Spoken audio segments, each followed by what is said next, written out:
Magandang araw sa lahat. Today's video ay iikot ko kayo dito sa lugar ko sa Chimchasoy ulit.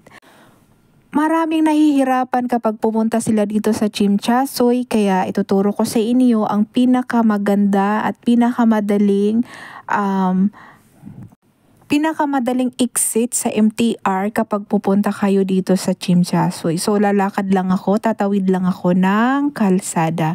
So mag-exit E po kayo ng Chimchasoy or mag-exit H or exit L3. Ito po yung pinakamadaling exit po. Makikita nyo na kaagad paglabas nyo dito yung Peninsula Hotel. Tapos maglakad kayo, tatawid kayo ng Peninsula Hotel. Lalabas po kayo neto yung sa may seaside. Ayan, so bago kayo lalabas ng seaside mga guys, makikita nyo muna yung marami kang madadaanan na magagandang mga view. Kaya bago ka pumunta ng Chimchasoy, ihanda mo na agad yung cellphone mo na full charge. Kung hindi man full charge, magdala na kaagad ng power bank kasi marami ka talagang pwedeng mapipicturan dito sa Chimchasoy. So yan po guys, ayan na po. Bago kayo dumating ng seaside, makadaan kayo ng napakadaming mga pwede ninyong mag-selfie. So dito na tayo, malapit na tayo sa seaside. Ayan na po yun. Ayan. So ikot ko lang yung camera. Ikot ko lang yung camera natin para makikita ninyo yung kabilang side. So, ayan po yun. So, napakaganda po. Ayan. So, lakad tayo ng konti para makita natin yung gilid talaga siya ng dagat. So, yan na po. Ang dami pong pumupunta po dito. Lalo na kapag Sunday, medyo marami talaga ang tao dito banda. Marami nagsiselfie. So yun, ito yun. Sa kabilang area naman, kung nakikita nyo, natatanaw ninyo, yun na po yung central. Kaya kung minsan napapanood yung mga video ko, tatawid ako ng dagat, 4 minutes lang din naman po yun, pagtawid mo ng dagat, puntang central.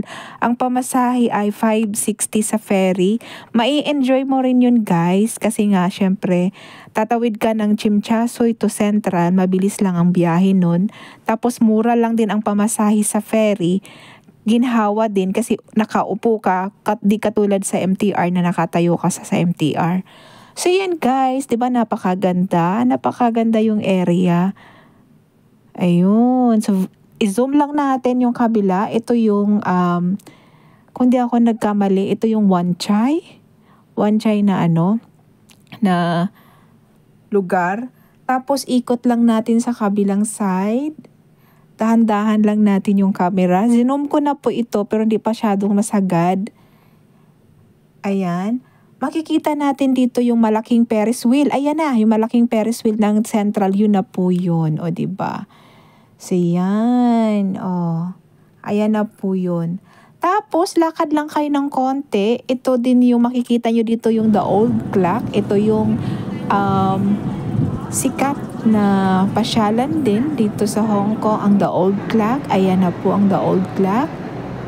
Kapag napagod na kayo sa kakalakad ninyo, hindi kayo mahihirapan dahil marami din ditong mga upuan na pwede nyong pag-uupuan habang nakatingin kayo sa magagandang mga view.